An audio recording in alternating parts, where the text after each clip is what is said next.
ये आकाशवाणी का छतरपुर केंद्र है। प्रस्तुत है कोरोना वायरस संक्रमण पर केंद्रित विशेष कार्यक्रम एक जंग जिंदगी के लिए।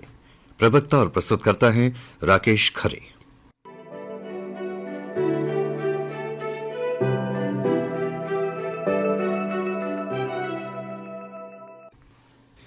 कार्यक्रम के सभी श्रोताओं को राकेश खरे का प्यार भरा नमस्कार। श्रोताओं, कोरोना वायरस संक्रमण काल में शासन प्रशासन द्वारा 10 वर्ष से कम आयु के बच्चों को सुरक्षा की दृष्टि से बाहर निकलना प्रतिबंधित किया गया है। साथ ही ऐसे में बेगर्भवती माताएं या जिनके अभी जन्मे बच्चे हैं, उन महिलाओं को भी इस संक्रमण काल में एक भय और आशंका होगी कि वे अपने नौनिहालों को किस तरह से इस संक्रमण से दूर रखें। आज इस कार्यक्रम के माध्यम से हम आपको कुछ ऐसी ही महत्वपूर्ण जानकारियां देने जा रहे हैं। इस संबंध में हमने बात की शिशु रोग विशेषज्ञ डॉक्टर सुरेश बौद्ध से। आपका आकाशवाणी की तरफ से बहुत बहुत स्वागत है डॉक्टर साहब। धन्यवाद। डॉक्टर साहब, कोरोना वायरस संक्रमण काल चल रहा है। ऐसे में हम जानना चाहेंगे कि जो हमारे नवजात बच्चे होते हैं, तुरंत जन्म लेने वाले बच्चे होते हैं, उनको कोरोना वायरस का खतरा कितना है?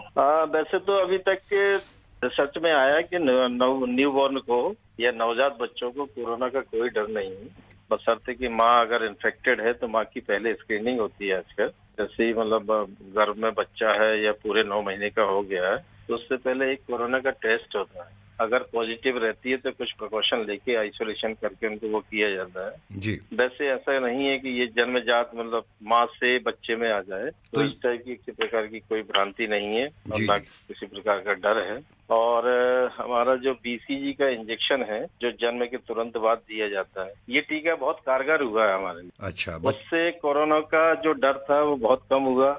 हमारे बच्चों में बहुत अच्छी इम्यूनिटी आई और कई देशों में बीसीजी का टीका नहीं लगता है, लेकिन इंडिया हमारा थोड़ा टीबी से बहुत ग्रसित रहा पहले। जी। तो नेशनल लेवल पे बीसीजी का टीका लगता है, जिसके कारण कोरोना का बहुत ज्यादा डर नहीं है बच्चों में। अच्छा डॉक्टर साहब, जैसे माँ यदि संक्रमित है तो उसमें फिर बच्चे के संक्रमण की संभावना कम हो जाती है या रहती है? नहीं, ना के बराबर रहती है बिल्कुल। बस जी। ये है कि उस टाइम पे थोड़ा आइसोलेशन जो अपन टाइम लेते हैं, आजकल मतलब जो गाइडलाइन चेंज हुई है 7 दिन का आइसोलेशन रखना उसको बच्चे को। अगर संक्रमित है माँ, नॉन केस है, पॉजिटिव आई हुई है अगर कोरोना टेस्ट में, तो फिर 7 दिन डिलीवरी के बाद बच्चे को बस आइसोलेट करके रखना और कोई मेडिसिन की जरूरत नहीं है। डॉक्टर साहब, जैसे बच्चा जन्म लेता है, पैदा होता है, तो इसके बाद हमें क्या क्या सावधानियां रखना चाहिए कि जन्म लेने के बाद बच्चा संक्रमित ना हो पाए? बच्चा संक्रमित ना हो इसके लिए स्टेट और नेशनल लेवल से भी गाइडलाइन है जी। जैसे कि हमारा आज के दौर में संस्थागत प्रसव को बहुत बढ़ावा दिया गया है। पहले जो घर में बच्चे होते थे तो उनमें ज्यादा मतलब संक्रमण के चांसेस रहते थे, लेकिन अब संस्थागत प्रसव हो गए तो संस्थागत प्रसव में पहले से हमारी आशा जो पहले उसको पता रहता है कि किस गांव में किस महिला को प्रसव होने वाला है, तो पहले से तैयारी करवा देती है। एक डिलीवरी पोटली करके एक बनाई जाती है जी। उसमें बच्चे के लिए कपड़े, माँ के लिए कपड़े, ठंडे गर्म मौसम के हिसाब से वैसा वो,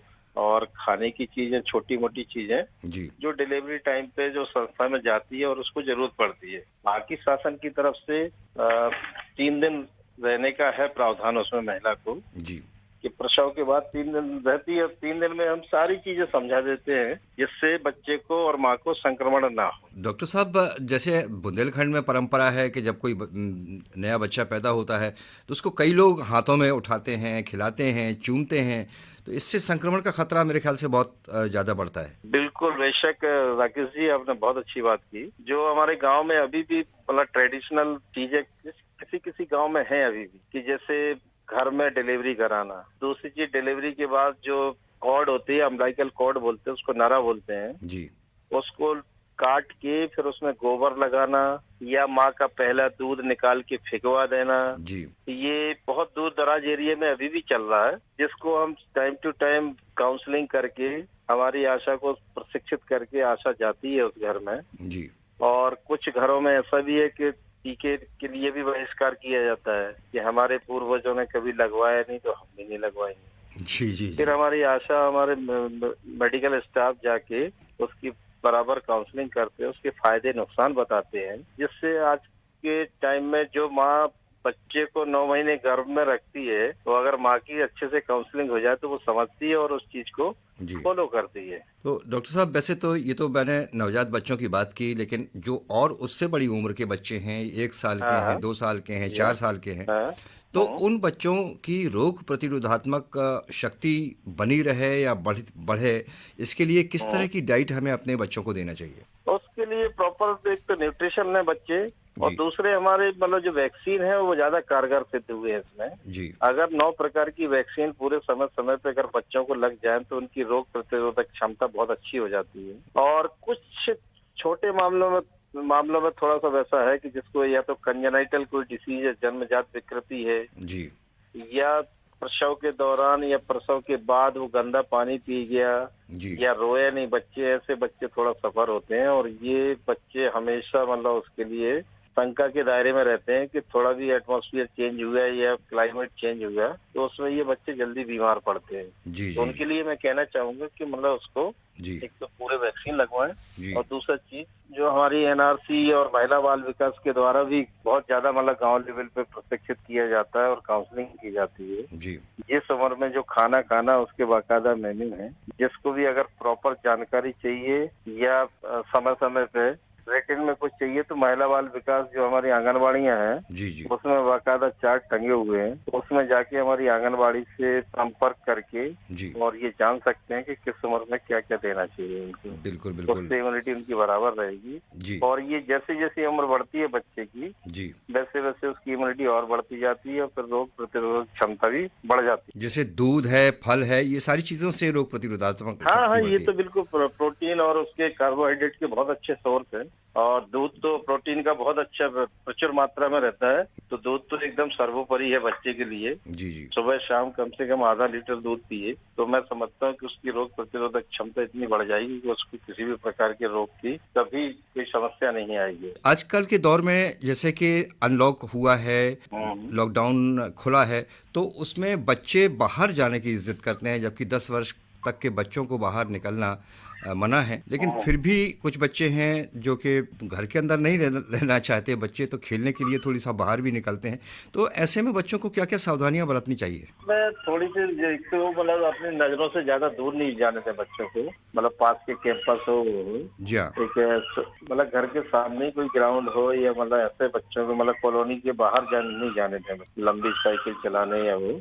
दूसरी चीज ये कि खाना खाकर ही निकले बच्चे, खाना हाइजीनिक खाएं, बाहर का खाना मत खाएं। और दूसरी चीज जैसे कि एसएमएस का जमाना, अभी एसएमएस का एक मैसेज चल रहा है जी हाँ, एसएमएस का फुल फॉर्म है जी, एस फॉर सैनिटाइजेशन, मतलब हाथों की अच्छी सफाई करें जब भी बाहर से आए या खाना खाएं या फ्रेश होके आए, बाथरूम से आए तो हाथों की अच्छी सफाई करें। दूसरा एम फॉर मास्क का यूज करें। तो बच्चों में भी मास्क का यूज कर सकते हैं? हाँ, बच्चों में बिल्कुल मास्क का यूज करना है। और तीसरा सोशल डिस्टेंसिंग, मतलब जहाँ भी खेले बच्चे तो थोड़ा सा गैप बना के रखें जिससे एक दूसरे के इन्फेक्शन वो नहीं हो पाए। जैसे कि ये सबको पता है कि मतलब सामने वाले को कोरोना से पीड़ित है या नहीं है, इसका कोई कंफर्मेशन नहीं रहता। तो एसएमएस का बहुत हमारे स्वास्थ्य विभाग में चल रहा है, गांव-गांव में हमने लिखवाया हुआ है जी जी, एसएमएस एक कैची नेम है तो लोगों को याद भी रहता है जी हाँ। उसका फुल फॉर्म वही है कि मतलब सोशल डिस्टेंसिंग, सैनिटाइजेशन और मास्क। तो डॉक्टर साहब, आपने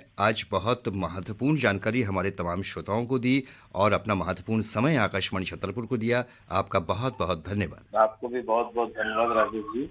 श्रोताओं, अभी आपने ये महत्वपूर्ण जानकारी प्राप्त की शिशु रोग विशेषज्ञ डॉक्टर सुरेश बौद्ध से। और अब आइए जानकारी लेते हैं पन्ना जिले की। वहाँ कितने कोरोना संक्रमित हैं, कितने संक्रमित ठीक हुए हैं और शासन प्रशासन द्वारा क्या क्या इंतजाम किए जा रहे हैं। इस संबंध में हमने बात की पन्ना महिला बाल विकास के परियोजना अधिकारी श्री अशोक विश्वकर्मा से। आपका आकाशवाणी की तरफ से बहुत बहुत स्वागत है। धन्यवाद। अशोक जी, वर्तमान में कोरोना वायरस संक्रमण काल चल रहा है, तो पन्ना में फिलहाल क्या है स्थिति कोरोना संक्रमितों की? पन्ना में बहुत ऐसी स्थिति बिगड़ाल तो नहीं है। 23 केस अभी आए थे तो दो ही पॉजिटिव हैं, बाकी सारे रिकवर कर गए हैं। जो जितने भी 23 केस आए हैं ये सब बाहर से आने वाले प्रवासी मजदूर हैं? हाँ, सारे प्रवासी मजदूर हैं। जी जी। और इसमें से केवल एक ऐसा था जो एनएम थी, जो सैंपल उन्होंने लिया था मजदूर का, जी। वो पॉजिटिव हो गई थी, बाकी सारे मजदूर ही हैं। जो जितने कोरोना पॉजिटिव पाए गए हैं आपके यहाँ और आप स्वस्थ हो चुके हैं, तो इनके लिए अलग से कोई वार्ड वगैरह निर्माण किया गया था क्या पन्ना में? पन्ना में अस्पताल में अपना कोविड अलग से बनाए हुए हैं कोविड वार्ड, और उसके अलावा आइसोलेशन वार्ड बनाए हुए हैं आदिम छात्रावास में और उस जगह पे, ताकि उनको वहाँ सेपरेट रखा जाए। पहले जिनके सैंपल भेजते हैं डॉक्टर साहब जी, पहले उनको चिन्हित करके वहाँ रख लेते हैं जी। तो सैंपल अगर उनका नेगेटिव आता है तो उनको रिलीज कर देते हैं जी, तो फिर उनको वहाँ से लेकर कोविड वार्ड में अस्पताल में शिफ्ट कर देते हैं। अशोक जी, आपके पन्ना में क्या 2 नॉट मशीन फिट हो गई है जिसकी जाँच अब पन्ना में ही हो सकेगी? हाँ, बिल्कुल, ये जानकारी है, कट साहब के द्वारा भी दी गई अपने मशीन जो पन्ना में। तो इस दौरान महिला बाल विकास के जो आशा कार्यकर्ता हैं या आंगनबाड़ी कार्यकर्ता हैं, वो किस तरह से अपना कार्य कर रही हैं इस कोरोना संक्रमण काल में? ये इस दौरान जो है हमारे पन्ना जिले में जी, ये प्रत्येक गांव स्तर पे दल का गठन किया गया है। इसमें आंगनबाड़ी कार्यकर्ता, आशा कार्यकर्ता, वहाँ के सचिव, रोजगार सहायक, इनको मिला के एक लोकल लेवल पे टीम बनाई गई है जो कि बाहर से आने वालों का उसमें निगरानी करते हैं, कौन व्यक्ति बाहर से आए हैं, और जैसे ही वो लोग उनकी जानकारी मिलती है उसको अपने पास एक उसकी जानकारी नोट करते हैं जी जी, और उसमें से यदि किसी को किसी प्रकार का भी संक्रमण है, खांसी का, सर्दी का, बुखार का जी, उनको सार्थक ऐप पे ये लोग वहीं से जानकारी देते हैं, तो हमारे सुपरवाइजर उसको सार्थक ऐप अपलोड करते हैं। तो जानकारी सीधे हमारे एमपी का गवर्नमेंट का ऐप है, तो वहाँ से हम लोग पिकअप कर लेते हैं। ये लोग जो है संक्रमण से संदिग्ध हो सकते हैं, उनका सैंपल और अन्य जानकारियाँ दी जाती है। तो आपके यहाँ जिस क्षेत्र में कोरोना संक्रमित पाए जाते हैं उस क्षेत्र को कंटेनमेंट एरिया घोषित किया जाता है? बिल्कुल बिल्कुल, यदि किसी गांव में ऐसे कोई चीजें पाए जाते हैं, तत्काल प्रशासन की ओर से उसको कंटेनमेंट एरिया बना दिया जाता है जी, और वहां से लोगों को आना जाना प्रतिबंधित कर दिया जाता है। तो अभी एक लंबे समय तक जो है लॉकडाउन चला है, इसके बाद अनलॉक बॉन शुरू हुआ, अब बहुत सारी चीजें खुल गई हैं। इस दौरान क्या महिला बाल विकास की जो शासकीय योजनाएं हैं उनका लाभ भी लाभार्थियों को दिया गया है? बिल्कुल, हमारे विभाग की जो भी योजना है, जैसे लाडली लक्ष्मी योजना है, हमारी प्रधानमंत्री मातृ वंदना योजना है और पोषणाहार योजना हमारी, ये बिल्कुल हमारे निर्बाध रूप से चल रहे हैं जी। अभी हम लोग जो ताजा पका हुआ खाना देते थे आंगनबाड़ी केंद्रों से जी, बस इसको रोक दिया गया है। इसकी जगह पे रेडी टू ईट हम लोग दे रहे हैं जी, घर पे जाके बच्चों को उपलब्ध करा रहे हैं, और टीएचआर के रूप में जो पहले से हमारे पास एमपी एग्रो से पैकेट्स आते हैं जी हाँ, वो हम लोग दे रहे हैं जी। और दूसरा जो जिन बच्चों को पका हुआ भोजन दे रहे थे, तो उनके लिए हम लोग ने आरटी व्यवस्था शुरू करी है, रेडी टू ईट, वो घर घर जाके बच्चों को हम लोग दे रहे हैं। तो ये जो घर घर जाके बच्चों को खाद्य सामग्री दे रहे हैं, इसमें है क्या एक्चुअली खाने की सामग्री? एक्चुअल इसमें अभी हम लोगों ने पिछले अप्रैल और मई और जून चल रहा है अभी, इन 3 महीनों के लिए हम लोगों ने सत्तू तय किया था। अच्छा, बच्चों को जो है चना और ये गेहूं रोस्ट करके, दवा, शक्कर, ये 4 कंपोनेंट उसमें रहते थे जी। तो प्रत्येक बच्चे को 100 ग्राम के मान से हम लोग घर घर जाकर दे रहे थे जी, ताकि उनकी जो सेवाएं बाधित हुई आंगनबाड़ी केंद्रों से पोषण आहार की, वो घर पे जाके उनको मिल पाए, ताकि उनका पोषण स्तर न गिर पाए। और जो आयरन मिनरल्स दिए जाते हैं वो भी क्या उसका भी वितरण हुआ है? बिल्कुल हो रहा है। अब हम एक्चुअल में जो हमारे आंगनबाड़ी केंद्र हैं ये तो अभी बंद चल रहे हैं जी, लेकिन हम लोग जिस आंगनबाड़ी केंद्र पे टीकाकरण होता है मंगलवार के दिन या शुक्रवार जो भी तय होता है हमारा, उसको बाल आरोग्य केंद्र भी हम लोगों ने आंगनबाड़ी केंद्र को बनाया हुआ है, जहाँ आशा की सारी दवाइयाँ और अन्य सामग्री रखी होती हैं जी हाँ। ये नेम वहाँ पे आके ही टीकाकरण करती है जी जी, तो वहाँ से हम लोग आयरन की गोल्ड टैबलेट्स और कैल्शियम की टैबलेट्स जो महिलाओं को देनी होती हैं वो वितरित होती हैं। सारे बच्चे जो जिनका टीकाकरण होना होता है वो उस दिन टीकाकरण होता है, महिलाओं का जांच होती है, एएनसी उनकी होती है। सेवाएं जो तो चल रही हैं सिर्फ आंगनबाड़ी केंद्र बंद रखे गए हैं छोटे बच्चों के लिए। आंगनबाड़ी के मध्य से हम लोग दवाओं का वितरण तो नहीं करा रहे हैं, सिर्फ अपने सेवाएं जो विभाग की सेवाएं हैं और शासन जो चाह रहा है कि अपने जो लोग बाहर से आते हैं उनकी निगरानी रखी जाए। ये लोग जिनको आइसोलेट किया जाता है वो आइसोलेशन में रहें, बाहर न चले जाएं जी। इन सब चीजों को निगरानी करते हैं हम लोग जी, और उनकी जो जानकारियां देनी होती हैं सार्थक ऐप में हमारे से वो जानकारी उपलब्ध कराते हैं, ताकि बेहतर तरीके से हमारा तंत्र काम कर सके। बिल्कुल बिल्कुल। तो अशोक जी, जैसे आपने प्रधानमंत्री मातृ वंदन योजना की बात की, तो इस योजना के तहत राशि भी प्रदान की जाती है। आपकी आंगनबाड़ी कार्यकर्ता क्या इस दौरान गर्भवती स्त्रियों को कोरोना वायरस संक्रमण से बचने के उपाय भी बताती हैं कि वो मास्क का प्रयोग करें, कैसे अपने गर्भस्थ शिशु की रक्षा करें? पूरा जो काउंसलिंग है इस संबंध में कि महिलाओं को और न केवल गर्भवती महिलाओं को, बाकी अन्य अन्य अन्य हितग्राहियों को भी कैसे बचना है, किन किन सावधानियों को रखने रखने की जरूरत है, ताकि ये जो है कोरोना वायरस लोगों में और ना फैल पाए। इसके लिए हम लोग बराबर समझाइश देते हैं, घर जाते हैं कार्यकर्ता ग्रेजुएट के दौरान, उनको अपने हाथ कैसे धोना है, अच्छे साफ पानी और साबुन से हाथ धोना है, उनको अपना सैनिटाइजर अगर उपलब्ध है गांव में तो उसका भी उपयोग करना है, दूरी बना के रखना है, लोगों से मास्क पहनना है। ये सारी चीजें हम लोग बराबर बताते हैं और लोग इसको समझते भी। अन्य भी साधन प्रचार माध्यम है, जिनके माध्यम से भी लोग अब जागरूक हो रहे हैं। तो ये सब चीजें हम लोग जो है, जो हमारे निचले कर्मचारी हैं, बराबर लोगों के साथ संपर्क बनाए हुए हैं ऐसे। जी जी जी, बहुत महत्वपूर्ण जानकारी आपने पन्ना जिले के संबंध में दी है। और अशोक जी, अंत में आप हमारे तमाम श्रोताओं को क्या समझाइश देना चाहेंगे, क्या अपील करना चाहेंगे इस कोरोना वायरस संक्रमण से बचने के लिए? हमारी और शासन की सभी की यही अपील रहती है कि लोग जो है, शासन की जो जैसे गाइडलाइंस जारी करता है कि भाई बराबर हमें दो गज की दूरी का पालन करना है, मास्क पहन के रखना है, अपने हाथ साफ रखने हैं। और यदि कहीं हमें कोई ऐसा व्यक्ति संदिग्ध नजर आता है जो सर्दी जुकाम बुखार ऐसे लक्षण दिख रहे हैं कोरोना के, तो इनकी सूचना भी हमें स्वास्थ्य तंत्र में जाके देना चाहिए, ताकि हम जो है अपना भी बचाव कर पाए, अपने समाज का बचाव कर पाए। अशोक जी, चलते चलते एक प्रश्न और आपसे करना चाहेंगे। आरोग्य सेतु ऐप क्या आपके विभाग में समस्त कर्मचारियों के मोबाइल में डाउनलोड किया गया है? बिल्कुल, ये अनिवार्य कर दिया गया है शासन की ओर से। प्रत्येक कर्मचारी के, ना कि कर्मचारी के, शासन तो कहता है कि सारे लोगों के मोबाइल में ये ऐप होना चाहिए। तो ये हमारे सारे कर्मचारियों के मोबाइल में ये ऐप डाउनलोड करा दिया गया है। जी जी। और आपके यहाँ जो कर्मचारी आते हैं वो अपने हाथों को साफ करते हैं, सैनिटाइज करते हैं क्या? बिल्कुल, हम लोगों ने व्यवस्था बना रखी है कार्यालय में। कोई व्यक्ति आता है सबसे पहले उसको हम अपने जो रखाव हम लोग सैनिटाइजर है उसको देते हैं, अपने वो हाथ साफ करें, अपना मुंह बांध के ही कार्यालय में प्रवेश करें और एक निश्चित दूरी पर बैठे। जी, हम लोग उसको तय करते हैं, सुनिश्चित करते हैं। बिल्कुल, बहुत अच्छी जानकारी आपने दी। तो अशोक विश्वकर्मा जी, आपने आज आकाशवाणी को महत्वपूर्ण समय दिया, महत्वपूर्ण जानकारी दी, आपका बहुत बहुत धन्यवाद। Thank you. श्रोताओ, अभी आपने पन्ना जिले के संबंध में ये महत्वपूर्ण जानकारी प्राप्त की पन्ना महिला बाल विकास के परियोजना अधिकारी श्री अशोक विश्वकर्मा से। श्रोताओं, भले ही कोरोना वायरस संक्रमण काल चल रहा है, लेकिन ऐसे में हमें सुरक्षा रखते हुए मन को सकारात्मक रखना है और खुद को इन परिस्थितियों के अनुरूप ढालना है। और अगर हम ऐसा करते हैं तो ये निश्चित है कि एक दिन हम जीतेंगे और कोरोना हार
श्रोताओं, अब आपकी मुलाकात करवाते हैं सरीला उत्तर प्रदेश के समाज सेवी और अधिवक्ता श्री राम सेवक यादव से और जानते हैं हमीरपुर जिले की स्थिति। आपका आकाशवाणी की तरफ से बहुत बहुत स्वागत है। थैंक यू भैया जी। सबसे पहले मैं आपको बधाई देना चाहता हूँ तथा आकाशवाणी छतरपुर को जी भी मैं बधाई देना चाहता हूँ कि मुझे इस योग्य समझा है आपने कि मैं संबंध में कुछ चर्चा आपसे कोई करूँ।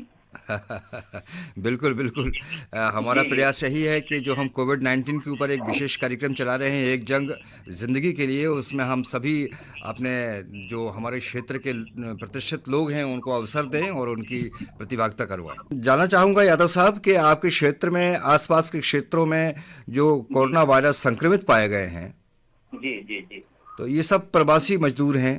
जी हाँ जी हाँ जी हाँ। तो इस ये जनपद हमीरपुर में अभी तक हमारे यहाँ 43 कोरोना पॉजिटिव मरीज पाए गए हैं जी, और जिसमें सरीला तहसील के अंतर्गत कुछ गांव में भी इसका संक्रमण फैला है जी।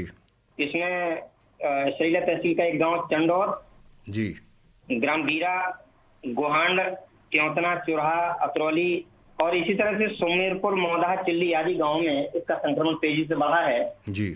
और अभी बता दें कि बीते शुक्रवार को यानी पूरे जिले में 18 कोरोना पॉजिटिव मरीज पाए गए थे जी, जिसमें गोहांड ब्लॉक का ग्राम बीरा जी, जिसमें 8 मरीज इकट्ठा मिले थे जी। इस प्रकार से ये कोरोना का ग्राम बीरा अब बन गया है। गोहांड ब्लॉक का ये ग्राम बीरा है जी, सरीला तहसील का ही गाँव है जी। और इस प्रकार से हमारे जनपद में इस समय 43 कोरोना पॉजिटिव की संख्या यहाँ पर हो गई है जी। शासन प्रशासन और पुलिस प्रशासन पूरी तरह से मुस्तैद है जी, इस कार्य में बराबर लगे हुए हैं। डॉक्टर्स हैं, नर्सेज हैं, आंगनवाड़ी कार्यकर्तियां हैं, आशा बहुएं हैं जी। इन सबके सहयोग से पूरे जनपद में नजर रखी जा रही है जी। और जो भी हमारे प्रवासी मजदूर देश के महानगरों से वापस आ रहे हैं अपने अपने घरों में जी जी, वो सबसे पहले यहाँ सरीला तहसील में आते हैं। तहसील में अपना नाम पता अंकित करा करके जी, इसके बाद इनको सामुदायिक स्वास्थ्य केंद्र जो हमारे यहाँ पीएचसी सरीला तहसील मुख्यालय पर है जी, यहाँ पर इनको डॉक्टरी परीक्षण के लिए भेजा जाता है जी। यहाँ पर जो भी स्टाफ मौजूद रहता है, जो भी डॉक्टर नर्सेज वगैरह हैं, इनका परीक्षण करने के बाद इनको वापस भेजते हैं जी जी। फिर तहसील में इनको जो सरकार से सुविधाएं इनको मिलती है जी, खाद्यान्न की एक किट उपलब्ध कराई जाती है लोगों को जी जी, सरकार की तरफ से ये सुविधा दी गई है और एक किट उपलब्ध कराने के बाद इनको इनके गांव में भेजा जाता है और ये क्वारंटाइन होने के लिए इनको आगाह किया जाता है कि 14 दिन तक ये अपने अपने घरों में क्वारंटाइन होकर के रहें। इसके पहले क्वारंटाइन सेंटर बनाए गए थे गाँव में, जो विद्यालय थे, स्कूल थे जी उनमें, लेकिन जब से लॉकडाउन ये 18 मई के बाद लॉकडाउन जब से खुला है तब से इन गांव के लोगों को इनके घरों में ही क्वारंटाइन 14 दिन करने के लिए आदेश दिए गए हैं जी जी। क्योंकि ये कोरोना बीमारी एक ऐसी महामारी है जो वैश्विक महामारी के रूप में हम देखते हैं, बिल्कुल बिल्कुल, जिसने सारी दुनिया को तबाह करके रख दिया है। हमारा हिंदुस्तान भी इससे संघर्ष कर रहा है, बिल्कुल बिल्कुल। जैसा कि आप देख रहे हैं कि निरंतर इसके मरीज बढ़ते चले जा रहे हैं, ये चिंता का विषय है हम लोगों के लिए जी जी। और हम इस संबंध में निवेदन करना चाहेंगे अपने समाज के लोगों से, गांव के लोगों से, नगरों के लोगों से जी कि यह कोरोना नामक बीमारी किसी जाति, धर्म या मजहब को देख करके नहीं आती है जी जी, किसी गरीब अमीर को नहीं देखती है, ये किसी को भी हो सकती है जी। और इसका अंतिम परिणाम जो है वो सभी के सामने है। ये बड़ी विकराल स्थितियां पैदा होती जा रही हैं हमारे देश में, सारी दुनिया में जी। तो इस संबंध में जैसा कि ग्रामीण क्षेत्र में लोग जो बाहर से आ रहे हैं या खेती किसानी से जुड़े लोग हैं या मजदूरी से जुड़े लोग हैं, इनमें अधिकांश ये देखा जाता है कि ये लोग इन सब चीजों को नहीं समझ पा रहे हैं, इसको बहुत हल्के में लेते हैं जी। और बाजार हो या तहसील स्तर पर हो, जहाँ देखो वहाँ ये भीड़ जैसी स्थितियां पैदा करते हैं। इनको ये आगाह बार बार किया जाता है कि आप लोग इससे बचने का प्रयास करें और इसके साथ साथ ये है कि इनको सैनिटाइज करने के लिए कहा जाता है बार बार, सरकार की तरफ से भी, डॉक्टर्स की तरफ से भी जी, कि बार बार हाथ साबुन से धोएं, सैनिटाइज से करें, दो गज की दूरी कम से कम बनाए रखें जी जी। और जरूरी ना हो तो घर पर ही रहें और यदि बहुत ही आवश्यक कार्य हो तो घर से बाहर निकल करके जी मुंह पर मास्क लगा कर ये लोग बाहर निकलें क्योंकि जान है तो जहान है, और हमें अपनी जान भी सुरक्षित रखना है और जहान को भी सुरक्षित रखना है। ये हम सभी देशवासियों से अपील करना चाहते हैं, अपने क्षेत्रवासियों से अपील करना चाहते हैं। बिल्कुल, सुरक्षा ही समझदारी है। बिल्कुल बिल्कुल, यदि हम समझदारी से काम लेंगे, क्योंकि इसका कोई इलाज दुनिया में नहीं है। बिल्कुल बिल्कुल, इसका इलाज दुनिया में नहीं है, इसका इलाज हिंदुस्तान में भी नहीं है जी। यदि हम सुरक्षित तरीके से जो भी सरकार के द्वारा दिशा निर्देश जारी किए गए हैं जी, उनका यदि पालन करेंगे तभी हम सुरक्षित रह सकते हैं। और जब हम सुरक्षित रहेंगे तो समाज को सुरक्षित रख सकेंगे, अपने गांव को, अपने मोहल्ले को, अपने परिवार को, अपने देश को सुरक्षित रख सकेंगे। बिल्कुल बिल्कुल, बहुत अच्छी बात है। और आपने जो अपील की है हमारे तमाम श्रोताओं से, वो ज़रूर उसको आत्मसात करेंगे। और आपने आज महत्वपूर्ण समय आकाशवाणी छतरपुर को दिया, आपका बहुत बहुत धन्यवाद। बहुत बहुत शुक्रिया आपका, बहुत बहुत शुक्रिया, धन्यवाद। श्रोताओं, ये थे सरीला उत्तर प्रदेश के समाज सेवी और अधिवक्ता श्री राम सेवकी यादव। श्रोताओं, उम्मीद है कोरोना वायरस संक्रमण से खुद को और परिवार को सुरक्षित रखने के लिए आप मास्क का प्रयोग करेंगे, सोशल डिस्टेंसिंग का पालन करेंगे, बार बार साबुन से हाथ धोते रहेंगे और आरोग्य सेतु ऐप अपने मोबाइल में जरूर डाउनलोड करेंगे। इसी उम्मीद के साथ अब कार्यक्रम समाप्त करने की अनुमति दीजिए अपने दोस्त राकेश खरे को।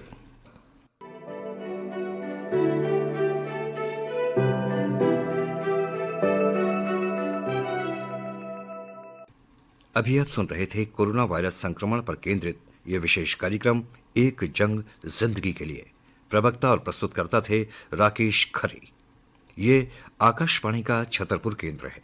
थोड़ी देर में आप हमारा अगला कार्यक्रम सुनेंगे।